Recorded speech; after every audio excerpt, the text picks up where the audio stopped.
Have you ever been in a season of life that felt like a waiting room? Not a nice one with magazines and coffee, but a cold, stone-walled, echoey one where hope seems to leak out with every passing day. You had a promise, a dream, a clear sense of purpose. And then, suddenly, the door slammed shut.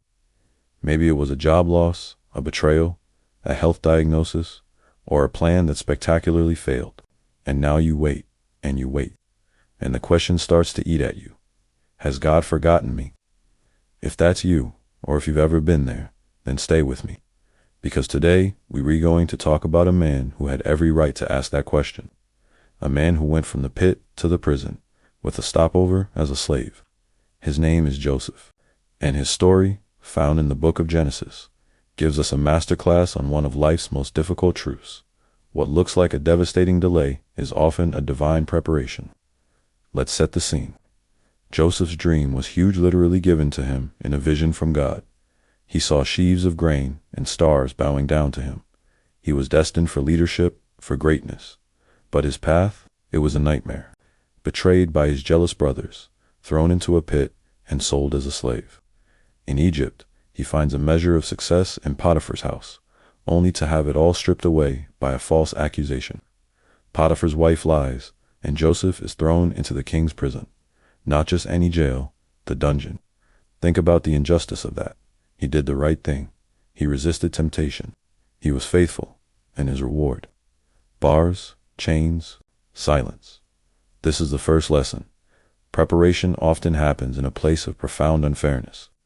Joseph's prison wasn't a consequence of his failure, but of his faithfulness. Your prison, that season of delay, might not be about your mistake. It might be about your mission. The unfairness is not a sign of God's absence. It can be the very arena where your character is forged for what's coming next. So what do we do when we're in the prison? We do what Joseph did.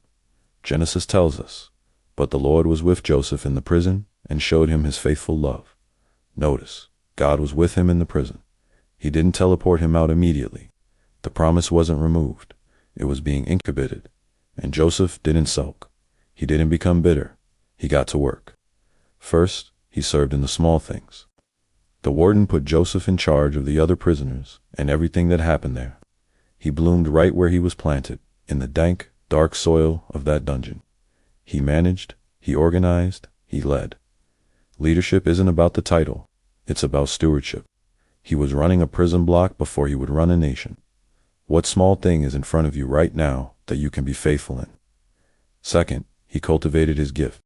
Joseph had a gift from God, the ability to interpret dreams, and in that prison, he used it. Not for himself at first, but for others, the cupbearer and the baker. He sharpened his gift in obscurity. Your delay is your training camp. Read, study, practice, learn. Hone the very skill that your dream will require. And third, he built resilience. Every single day in that prison was a lesson in dependency, in patience, in trusting a God he could not see, but had to believe was there. The muscle of faith is built in the weight room of adversity. Your prison is not a waste of time. It's a greenhouse. In the visible darkness, invisible roots are growing deep. But here's the painful pivot in the story. Joseph interprets the cupbearer's dream, and it comes true. The cupbearer is restored, and Joseph makes one heartfelt plea, "Remember me. Mention me to Pharaoh." And then, nothing. The scripture says, Pharaoh's chief cupbearer, however, forgot all about Joseph, never giving him another thought, for 2 more years. Imagine that. Hope was raised, and then dashed. This might be the hardest part of the delayed, the forgotten season, after you've done everything right. But why? Because timing is everything. Joseph was ready to leave prison, but maybe he wasn't quite ready for the palace. He needed to learn that his breakthrough wouldn't come from a man's favor, but from God's sovereign timing. Those 2 extra years sanded off the last edges of self-reliance. He wasn't just prepared in skill, he was being prepared in his soul. Then, one night, Pharaoh has a dream, and the cupbearer's memory snaps to attention. "I remember my faults today," he says, and he mentions Joseph. This is the divine setup, the moment when all the pieces align. They rush Joseph from the dungeon. He shaves, changes clothes, and stands before the most powerful man in the world. And he is not intimidated. Why? Because the prison had prepared him. The dark room had given him poise. The years of managing stubborn prisoners had given him administrative skill. The silence had given him a deep connection to God. He interprets the dream. And then listen to this. He doesn't just give the interpretation. He offers a solution. He gives Pharaoh a detailed administrative plan to save the entire nation. That's the fruit of his preparation. He wasn't just a dreamer anymore. He was a strategist, a leader, a statesman. And Pharaoh says, "Can we find anyone like this man, one in whom is the Spirit of God?" In one moment, he goes from prisoner to prime minister, from the pit to the pinnacle. The suddenly of God is only sudden to us. To him, it's the perfect culmination of a long-prepared plan. Your prison has equipped you with everything you need for the palace you're headed to. So, where are you today? Are you in that prison of delay? Look around with new eyes. This isn't your permanent address. It's your preparation ground. Stop seeing the bars. Start seeing the training equipment. Stop lamenting the wait. Start leveraging the work. Stop waiting for someone else to remember you. Start trusting that God has not forgotten you. Joseph's story ends with him saving nations, reconciling with his family, and seeing the bigger picture.